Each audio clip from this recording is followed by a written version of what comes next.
il est le seul ici à ne pas se préoccuper de la venue du roi. Koda continue de brouter ses feuilles de vigne, comme si de rien n'était. Koda, c'est le lama du château Smithsonian, voisin des sources de Kodali, d'où le sobriquet, où leurs majestés font leur dernière étape française, avant de reprendre l'avion direction Londres. Publicité quelques minutes avant l'arrivée du couple royal, la propriétaire Florence Catiard nous confie être un peu stressée. Le moment est important, elle le sait. D'ailleurs, elle a longuement hésité avant de trouver la tenue idéale pour ce grand jour.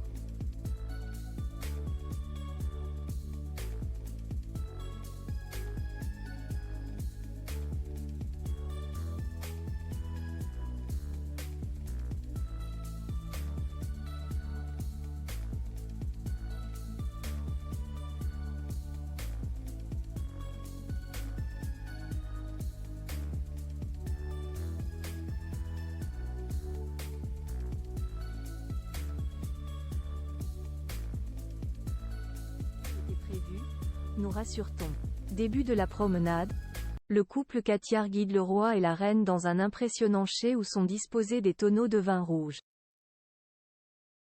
La particularité de ce domaine viticole est d'avoir été l'un des premiers, en France, à passer au biologique.